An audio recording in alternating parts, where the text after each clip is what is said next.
सविता बेहद खुश थी।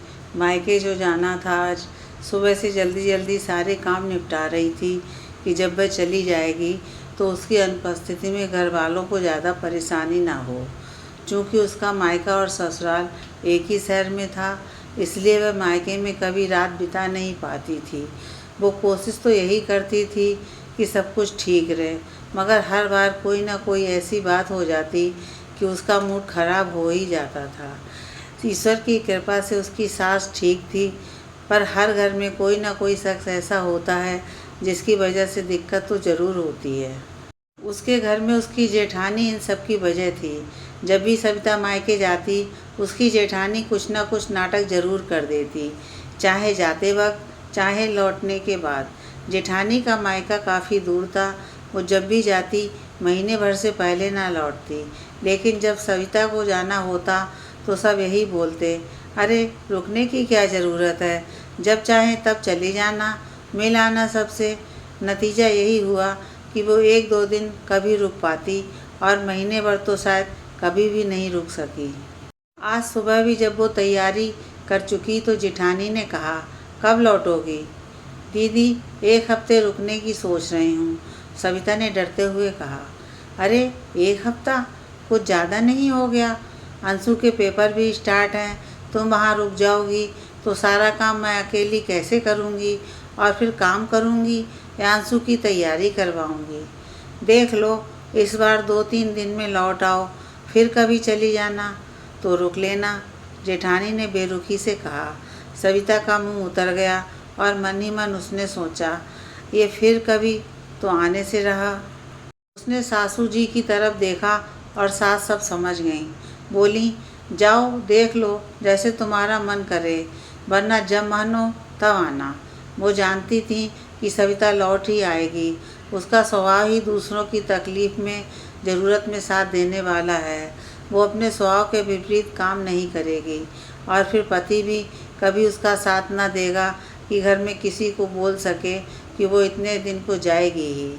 वो औरतें भाग्यशाली होती हैं जिनके पति उनकी तरफ से बोल देते हैं। उसका पति तो उल्टे उसकी ही गलती निकालने लगता है। सविता मायके आ गई, बहुत खुश थी। माँ, पिताजी, भाई भाभी, छोटी बहन, भतीजी सब खुश होकर खिल से उठे। भतीजी ने तुरंत पूछा, इस बार एक हफ्ते रुकोगी ना बुआ? सविता ने मुस्कुराकर हाँ कह दी और मन ही मन मायूस हो उठी। अब क्या कहे उस बच्ची से। खैर, उसने जितने दिन मिले हैं उतने दिन आराम से बिताने का सोचकर हर बुरे विचार को झटक दिया। मायका मतलब मस्ती, सुकून और आज़ादी ही है भारतीय बहुओं के लिए। 2 दिन तो बहन और भतीजी के संग शॉपिंग और बातों में, और माँ के हाथ के पकवानों तो कभी भाभी के संग बातों की खुमारी में निकल गया। भैया और पापा के आने पर रात को खाने के वक्त देर तक बातें होती रहती। उस पर पतिदेव का फ़ोन ना उठा पाए तो उसे टेंशन हो जाती थी कि अब हर वक्त लड़ाई होगी पति से। वो बोलेंगे, तुम्हें तो फ़ोन उठाने का भी वक्त नहीं, तुम वहाँ जाकर भूल ही जाती हो सब कुछ। खैर, समय पंख लगाकर उड़ गया। आज तीसरा दिन था। सविता को सुबह से टेंशन थी कि जाए कि ना जाए। नहीं जाएगी तो बिना वजह घर में टेंशन होगी, जेठानी का मुंह बन जाएगा। उसने अपने पति को कॉल किया, पूछा तो पति ने तुरंत कहा, 2 दिन तो रह ली हो ना, मन नहीं भरा क्या तुम्हारा? अब हो गया, चली आओ, भाभी को भी यहाँ ज़रूरत है तुम्हारी। पति की बातें सुनकर सविता का दिमाग सन्न हो गया, क्योंकि वरुण उसका पति था, पर कभी उसने अपनी पत्नी के मनोभाव नहीं समझे, उसके दृष्टिकोण से नहीं देखा, ना ही कभी उसके दर्द को समझा। मायके के प्रति ललक को वह हमेशा गलत निगाह से देखा करता। उसे लगता था कि सविता ससुराल में खुश नहीं है। सविता जानती थी कि पति कभी उसका साथ नहीं देगा, शायद इसलिए वह मजबूर थी वापस लौटने के लिए। ऐसा क्यों होता है कि पति ही नहीं समझता? अगर पति उसका साथ देता तो क्या वह स्वच्छंद रूप से अपने पिता के घर एक हफ्ता भी नहीं रह सकती थी? ऊपर से रोज़ जब भी पति से बातें होती, वह हमेशा व्यंग करते कि और 56 भोग मिल रहा है वहाँ, या तुम्हारा मन भर रहा है? यहाँ तो तुम्हें कुछ अच्छा लगता ही नहीं है। वहाँ अपने पिताजी के घर ना तुम्हें कोई सुख मिलता है ना सुविधा, फिर भी वहाँ के लिए मरती रहती हो। अब सविता उसे कैसे समझाए। अपना घर होता है और पिंजरा होता है तो पिंजरा ही है, चाहे वह कितनी भी कीमती धातु से बना हो। अपने घर की मिट्टी की दीवार भी हर लड़की को प्रिय होती है। इन विचारों में उलझी हुई नहाकर कपड़े डालने सविता छत पर गई तो अपनी बचपन की सखी प्रिया को देखा। वह भी मायके आई थी। दोनों सखियां एक दूसरे को देखकर खिल उठीं। छत से ही दोनों ने एक दूसरे को हाथ हिलाकर अभिवादन किया। भागकर वो नीचे आईं। तब तक प्रिया उसके घर का दरवाज़ा खोल रही थी। दोनों ने खुशी से गले मिलकर प्रेम प्रकट किया और फिर वही गिले शिकवे। तू मुझे याद नहीं करती, कभी मतलब ही नहीं रखती, एक फ़ोन भी नहीं करती है, वगैरह वगैरह। बातों ही बातों में सविता ने बताया कि उसे आज ही जाना है। शाम को ऑफिस से लौटते समय पति आएंगे और रिसीव करेंगे। प्रिया का मुंह बन गया। क्या यार, 3 साल बाद मिले हैं हम और तू आज ही चली जाएगी। यार, मैं जल्दी मायके नहीं आती। जब मैं आती हूँ तो अपनी ससुराल में रहती है। इस बार हम दोनों संयोग से मिले हैं तो तू भाग जा रही है। उसने मुंह फुलाकर कहा। अरे अब क्या बोलूँ, मेरा ससुराल लोकल है ना, तो मुझे रुकने का सौभाग्य मिलता ही नहीं। सविता ने उदासी से कहा। हाँ यार, तू लोकल होकर नहीं आ पाती और मैं इतनी दूर हूँ कि इतनी बार चिरौरी करूँ, रिजर्वेशन कराओ, बच्चों के साथ भी अकेली मत जाओ। कभी किसी को छुट्टी नहीं मिलती तो कभी किसी खास मेहमान का आना हो जाता है। ऐसे में घर की बहू ही अपने आने जाने के प्रोग्राम की कुर्बानी दे, यह मेरे ससुराल की रीत है। और ऐन वक्त पर कोई काम निकल आना, वगैरह वगैरह। बहुत सारे नाटक हैं, प्रिया ने कहा। यह तेरे ही नहीं, मेरे भी ससुराल की कहानी है, पर क्या किया जाए, बता भला। अरे तुझे उर्मी याद है ना, वही उर्मी जो पतली दुबली सी पिछली सीट पर बैठा करती थी, क्लास में जो हर बात में डरती थी। चैप्टर याद करके सुनाने तक में वो कल मुझे मिल गई मार्केट में। क्या बदल गई है यार, वह शेरनी हो गई है एकदम। जीन्स टॉप पहने, करीने से बाल कटाए, स्मार्ट सी लग रही थी। और एक हमें बहन जी बन गए हैं ससुराल में। ये ना हो, बहना पहनो। सबके खुशी के चक्कर में हम सब ने अपनी सारी खुशियों की बलि चढ़ा दी। कल वह मिली थी तो उसने मुझे देखते ही टोक दिया कि प्रिया कैसी हो गई है तू। कहाँ हमारी स्मार्टी प्रिया थी और आज कहाँ 5 गज की साड़ी लपेटे तू। लग ही नहीं रहा कि तू वही प्रिया है। प्रिया ने दुखी होकर कहा। अच्छा, और क्या बोली, सविता ने उत्सुक होकर पूछा। पूछने लगी कि अब आती हो मायके। मैंने कहा बहुत कम। उसने कहा तो आंटी अंकल को ससुराल बुला लिया करो, उनका भी जी बहल जाया करेगा। तो मैंने कहा कहाँ किसी को बुलाओ मायके से, कोई आया नहीं कि सबका मुंह बनने लगता है ससुराल में। अगर एक से दूसरे दिन रुक जाए कोई तो सांप लौट जाते हैं सबके दिल पर। मैं तो जल्दी किसी को बुलाती नहीं। तो उसने कहा ये क्या बात हुई, क्या वो तुम्हारा घर नहीं है कि वहाँ तुम्हारे घर वाले आकर रुक नहीं सकते। मैं तो ससुराल में बिंदास रहती हूँ, किसी की परवाह नहीं करती। जिसको जो बोलना है बोले, मुझे जो पसंद है मैं वही करती हूँ। ये मत पहनो, वो मत करो, यहाँ मत जाओ, वहाँ मत करो, बोलो मत, हंसो मत। हद है यार, हम कठपुतलियाँ हैं क्या कि सब कुछ उनकी डोरबंदी उंगलियों के हिसाब से करें। मैंने पूछा, उर्मी तुझे किसी से डर नहीं लगता कि लोग क्या कहेंगे, पति क्या बोलेंगे। उसने कहा लोगों की परवाह मत कर, सबको खुश नहीं किया जा सकता। रही पति की, तो अगर वो समझते हैं तुम्हारी खुशी तो ठीक है, वरना उनसे भी ज़्यादा उम्मीद मत रख। पति हमेशा चाहते हैं कि पत्नी को दबा के रखें और फुल टाइम नौकरानी जैसे ट्रीट करते हैं। मेरे भी करते थे, पर जिस दिन मुझे लगा अब ज़्यादा हो रहा है, मैं विद्रोह कर बैठी। गर्दन उतनी ही दबाओ जितने में दम न घुटे। सांस ही रुक गई तो जीवन ही खत्म। इसलिए खुद को पहले महत्व दो। और सच कहूँ तो सविता, मुझे भी उर्मी की बात सही लगी कि हम सब खुद को भूल ही गए। हमें इन बंधनों से बाहर निकलना ही होगा। सविता मुँह फाड़े गौर से प्रिया के मुँह से उर्मी की बातें सुन रही थी। उसे आश्चर्य था कि वो सहमी सहमी सी लड़की इतनी तेज कैसे हो गई। उसे लगा कि मैं ही पागल हूँ, कभी खुद की खुशी को महत्व नहीं दिया। बहुत कुछ चलने लगा उसके अंदर। खौलते पानी में उठते बुलबुलों की तरह मन में विचारों के बुलबुले उठने लगे। प्रिया ने कहा, तब क्या सोच रही हो यार? जाओगी घर आज ही या फिर मना कर दोगी पति को आज शाम आने से? देखती हूँ, कहकर सविता सोच में पड़ गई कि क्या करूँ। प्रिया ने उससे विदा ली और सविता को एक नए मंथन में उलझा दिया। दिन भर सविता कमरे में लेटी रही।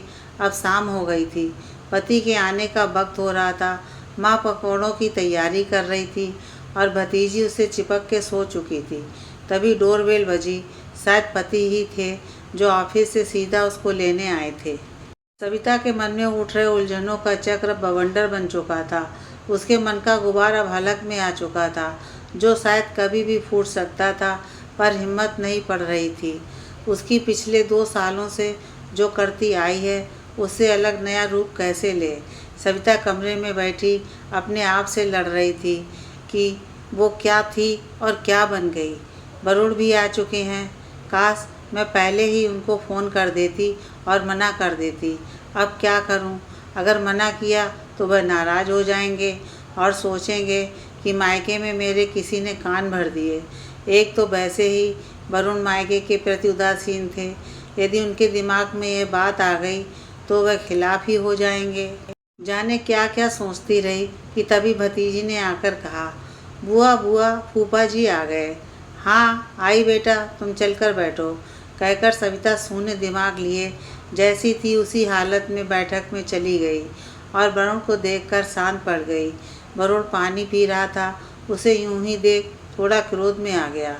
ये क्या सविता, तो अभी तक घर के कपड़ों में ही है, उसे नहीं चलना क्या?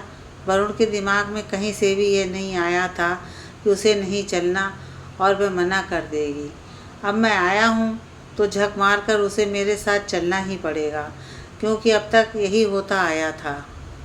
किंतु इस बार शायद मंथन मन पर भारी हो गया था और उबलते पानी में जैसे ढक्कन को हटा देने की ताकत होती है, उसी तरीके से मन के गुबार ने अब होठों से शब्द निकालने का साहस बटोर लिया था। वरुण ने धीरे से कहा, ये क्या है? तुम तैयार नहीं हो? चलना नहीं है क्या? हाँ, नहीं चलना है, तबीयत खराब सी लग रही है। तो तबीयत ठीक हो जाएगी। वहाँ क्या जेल में रहोगी? जेल से कम भी तो नहीं। काम करने का मन नहीं होगा तो भी करना पड़ेगा ना। और मेरी हालत ऐसी नहीं है, आप तो कुछ समझते नहीं। छोड़िए, आज मैं नहीं जाऊँगी। क्या कह रही हो सविता? सोच समझ लो। आज अगर तुम नहीं चली तो मैं तुम्हें लेने नहीं आऊँगा, तुम खुद आओगी। माँ पकौड़े की प्लेट लेकर आती दरवाजे पर ठिठक कर खड़ी हो गई। वरुण की आवाज़ सुनकर सोचने लगी, अरे ये क्या हुआ? सविता अचानक क्या बोलने लगी? लड़की के पिता और माँ सदैव अपनी लड़की से ये आस करते हैं कि वह अपनी खुशियों को तिलांजलि देकर सदैव उनके आत्मसम्मान की रक्षा के लिए सहती रहे सब कुछ। संस्कारों की दुहाई देकर स्वयं माता पिता ही अपनी बेटी को कमज़ोर बना देते हैं कि वह अपने हक के लिए बोल नहीं पाती। कहते हैं ना कि बात से बोल दो तो बदतमीज और सासे सहते रहो तो संस्कारी। माँ आग्ने नेत्रों से सविता को देखने लगी और बोली, क्या बोल रही हो बेटी? एक तो दामाद जी आए हैं और फिर सही कह रहे हैं वह। अगर तुम्हें नहीं जाना था तो पहले ही बता देती। वरुण सास की बात सुनकर और तन गया कि वह कतई गलत नहीं है। सविता ने माँ की तरफ देखकर कहा, आपको नहीं पसंद तो मैं चली जाती हूँ, किंतु आत्मा यहीं रह जाएगी, शरीर चला जाएगा और अब दोबारा ये शरीर तुम्हारी देरी पर नहीं आएगा। वरुण हैरान सा सविता की ओर देखता रह गया। इसे क्या हो गया है? मन ही मन सोचता रहा। सविता तेजी से गई कमरे में अपने सामान को रखने लगी और बिना माँ से मिले, बिना विदा लिए, बिना किसी की ओर देखे यूं ही अनमनी सी आकर वरुण के पास खड़ी हो गई। वरुण ने हाथ जोड़कर माँ से विदा ली और माँ स्तब्ध सी सविता को देखती रह गईं। रास्ते भर सविता ने वरुण से बात ना की। घर आ गई। रात भर आंखों ही आंखों में गुजार दी उसने। कठपुतली की तरह वह काम करती रही। सारे लोग खुश थे सिवाय उसे छोड़कर। वरुण का ईगो, जेठानी का अहंकार, सास की निश्चिंतता और ससुर की लापरवाही, सब कुछ यंत्रवत चलने लगा। अपमान और उपेक्षा के कुचक्र में सविता पिसने लगी। अभी 2 ही दिन बीते थे कि किचन में काम करते वक्त सविता ने अपना हाथ काट लिया गलती से, पर किसी ने उसे सहानुभूति नहीं दिखाई। उल्टा उसे ही दोषी करार देते हुए सबने पल्ला झाड़ लिया कि दिमाग कहाँ रहता है तुम्हारा। सविता को लगने लगा कि वास्तव में किसी को उसकी कद्र नहीं है। एक दिन उसने खुद को आईने में देखा और सोचा कि क्या वह इस घर में एक सम्मानित बहू है, एक पति के दिल की मलिका है, क्या एक सफल पत्नी है? शायद नहीं। और उस दिन मायके में धृष्टता करने के बाद अब मायके की दुलारी लड़की भी ना रही। घर में माता पिता, सास ससुर, पति के दिल की रानी और किसी की निगाह में वह अभियोग्य नहीं थी। वह विक्षिप्त सी, कामचोर, बदतमीज और बेकार थी। उस दिन उसने प्रण किया कि अब वह कठपुतली नहीं बनेगी। उसके टपकते खून को देखकर भी किसी को उस पर दया व सहानुभूति नहीं आई। प्रेम तो दूर की बात थी। उसने स्वयं से प्रेम करने की ठान ली और मन ही मन कहा कि अब मैं स्वयं से प्रेम करूंगी, खुद के लिए जीऊँगी। उस रात वह खाना बनाने के लिए कमरे से बाहर नहीं निकली और मुंह चादर से ढककर लेटी रही। उसके इस व्यवहार पर सबसे पहले प्रतिक्रिया जेठानी ने दी। उसके बर्तन पटकने और हाय हाय कर खाना बनाने की पुरानी हरकतें प्रारंभ हो गईं। पर सविता परेशान नहीं थी। अब उसके मन में कुछ सुकून था। कुछ ही देर बाद सास उसके कमरे में आई और कहा, क्या बात है, तू कुछ परेशान लग रही है, तबीयत तो ठीक है? सविता ने 2 टूक जवाब दिया, नहीं, काम करने का मन नहीं है, उंगली में चोट लगी है जो दर्द हो रही है। मैं भी इंसान हूँ, मुझे भी दर्द होता है। सास समझ गई कि आज सविता का दिमाग ठीक नहीं है। अभी कुछ बोलने पर बात बिगड़ सकती है। कल सुबह इससे बात करूँगी। रात बीत गई। वरुण ने रात में एक भी बार सविता से कुछ नहीं पूछा। सासू माँ ने सुबह सविता से उम्मीद की थी, किंतु सविता तो बिल्कुल तैयार होकर कमरे से बाहर निकली और बोली, माँ जी, मैं शाम को लौट आऊँगी। पर बहू, तू कहाँ जा रही है? कहीं काम से जा रही हूँ, कहकर सविता निकल गई। घर में सब सविता की इन हरकतों पर आश्चर्यचकित थे कि आखिर इसको हो क्या गया है। वरुण भी उतना नहीं समझ पा रहा था, पर सास सविता की मना स्थिति समझ रही थी। शाम को सविता नहीं लौटी। सब परेशान होने लगे। उसको फ़ोन किया जाने लगा और मायके में भी किया गया। कहीं ना मिली सविता, ना ही उसने फ़ोन उठाया। 8 बजे रात वह खुद ही लौट आई और उसने किसी से कोई बात नहीं की। जिठानी ने कुछ बोलना चाहा तो सास ने इशारे से मना कर दिया। उस रात वरुण ने उससे पहली बार कहा था कि खाना खा लो, पर सविता ने कहा कि मैं खाना खाकर आई हूँ और कुछ न बोलकर करवट लेकर सो गई। वरुण ने उसके कंधे पर हाथ रखा तो सविता ने हाथ झटक कर कहा कि परेशान मत करो मुझे। वरुण भी उसके इस रवैये से कहीं ना कहीं परेशान हो चुका था। दूसरे दिन भी सविता सुबह 9 बजे घर से तैयार होकर निकलने चली तो जेठानी ने पीछे से टोका, अरे कहाँ चल दी? चलो नाश्ता बनाना है बच्चों का, उन्हें स्कूल के लिए देर हो रही है। सविता ने पलटकर उसे देखा और कहा, तो मैं क्या करूं? आपके बच्चे हैं, आप नाश्ता बनाइए, मैं आपकी नौकरानी नहीं। जेठानी ठगी सी खड़ी उसे देखती रह गई। जिस सविता को पिछले 2 साल से अपने इशारों पर नचा रही थी, आज उस गाय ने उसे सींग दिखा दिए थे। वरुण तैयार होकर निकला तो सविता जा चुकी थी। वरुण ने हैरान होकर माँ से कहा कि सविता को क्या हो गया है माँ? कोई बात है जिसकी वजह से इतनी ज़्यादा डिस्टर्ब है? कोई झगड़ा हुआ था क्या तुम दोनों के बीच? नहीं माँ, उस दिन उसके घर में यह हुआ था कि शायद वह इतनी जल्दी वापस नहीं आना चाहती थी, किंतु उसकी माँ ने ज़बरदस्ती उसे यहाँ भेजा था, यह कहकर कि वहीं तुम्हारा घर है। फिर पता नहीं क्यों उसे यहाँ पर ऐसी हरकतें करने में मज़ा आ रहा है। बहुत बदतमीज़ हो गई है ये, ना जाने सबको क्या क्या बोल रही है। कल मुझे भी बोला, आज भाभी को, कल तुम्हें बोलेगी। कुछ ना कुछ इंतज़ाम करना ही पड़ेगा। क्या इंतज़ाम करोगे बेटा? जहाँ तक मैं समझ रही हूँ, परेशान है सविता बहुत ज़्यादा। किसी बात को लेकर दिल ही दिल जल रही है, उबल रही है। तुम उसके पति हो, अगर तुम ही नहीं समझोगे तो कौन समझेगा उसे। कभी प्रेम से आज तक तुमने उससे बात ना की। ये तुम दोनों के बीच की बात है, किंतु आज मैं बोल रही हूँ, यदि तुम्हारा बड़ा भाई या तुम्हारे पिता मुझसे और तुम्हारी भाभी से ऐसे ही बात करते तो क्या हम दोनों के लिए जीवन सहज होता? नहीं, एक लड़की पति के ही भरोसे ससुराल आती है और पति के व्यवहार से, प्रेम से वह जीवन की सारी कठिनाइयों को हंसते हंसते पार कर जाती है। वरुण बिना नाश्ता किए ही निकल गया, सब कुछ सोचते हुए। आज उसे पहली बार वो सब कुछ याद आने लगा, जब सविता उसे बार बार फ़ोन करती थी और पूछती थी कि कब आएंगे आप, और वो झिड़क कर फ़ोन रखवा देता था। जब वह मायके के जाने के लिए पूछती तो वरुण हमेशा उसे डांट कर कहता, क्या हर समय वहाँ जाने की रट लगा कर रखती हो, जाओ जल्दी से चली जाओ, फिर मत आना। कभी उसे कहीं घुमाने के लिए भी नहीं ले जाता, ना ही उसके पसंद की चीज़ें कभी लाता। अगर वह दिन भर के काम के बाद थक जाती तो वह कहता, अरे कितना काम करती हो तुम दिन भर, कि काम का ताना देती हो। क्या घर के सारे लोग बैठे रहते हैं कि तुम अकेली घर में काम कर रही थी? हर वक्त कहती हो काम करके थक गई। अरे मत करा करो काम। अगर इस चीज़ का बहाना बनाना है तो सविता मौन हो जाती और उसके मौन को सहमति मान लेता। कभी उसकी इच्छाओं के विषय में नहीं सोचता, उसने सिर्फ उससे फ़र्ज पूरे करवाए। सबकी उंगलियों पर नाचती सविता आज उसे कठपुतली सी लगी। वरुण सोच के समंदर में उलझकर शायद स्वयं को मथ रहा था, और उसके बाद उसके भीतर से विष और अमृत को अलग करने वाली मंथन प्रक्रिया का एक सकारात्मक परिणाम हुआ। उसे सविता की परेशानियों का सबब दिखने लगा और अपनी गलतियाँ भी। उसे ऑफिस पहुंचने में रोज़ाना 1 घंटा लग जाता था। आज वो ऐसा उलझा कि ऑफिस कब आ गया पता ही नहीं चला। पर आज वो ऑफिस नहीं जाना चाहता था।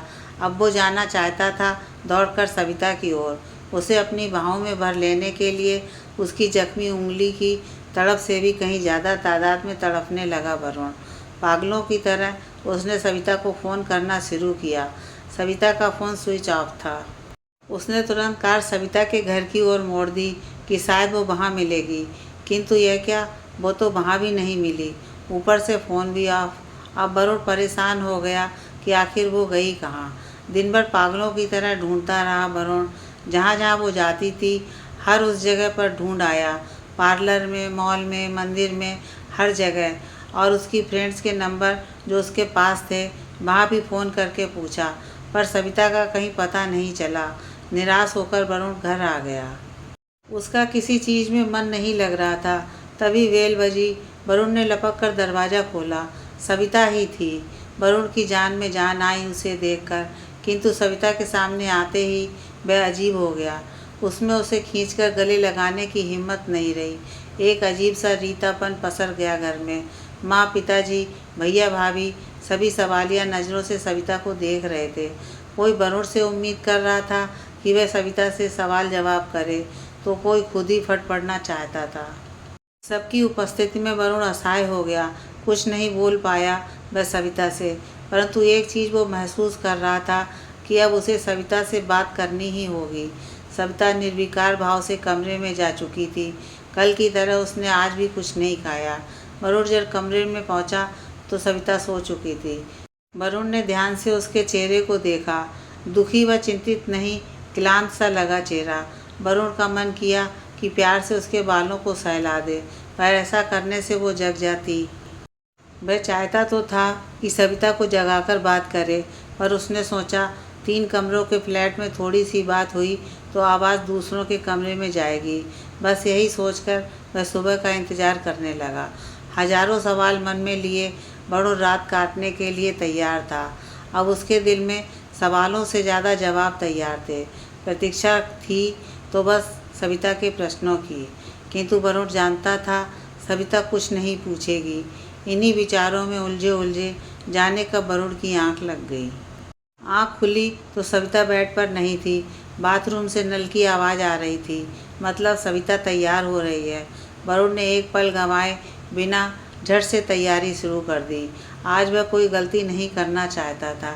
सविता तैयार होकर जब घर से बाहर निकली, नीचे पार्किंग में वरुण गाड़ी में बैठकर उसका इंतज़ार कर रहा था। सविता को आता देखकर वो बाहर निकल आया और रास्ता रोककर बोला, मुझे तुमसे कुछ बात करनी है सविता। सविता ने उसकी ओर बिना देखे ही कहा, बोलिए। ऐसे नहीं, तुम्हें मेरे साथ कहीं चलना होगा, बैठकर बात करते हैं। वरुण, मुझे देर हो रही है, जो बोलना है यहीं बोल दीजिए। यहाँ नहीं बोल सकता, काफ़ी कुछ है जो कहना ज़रूरी है, कहकर वरुण ने सविता को देखा। इस बार सविता ने वरुण को देखा। वरुण कुछ परेशान लगे उसे, शायद उसके लिए परेशान थे पहली बार। मन ही मन सोचने लगी सविता कि ये कैसे हो सकता है। वरुण की व्यस्त दिनचर्या में मेरी चिंता और फिक्र जैसे फालतू मुद्दे कहाँ जगह बना सकते हैं।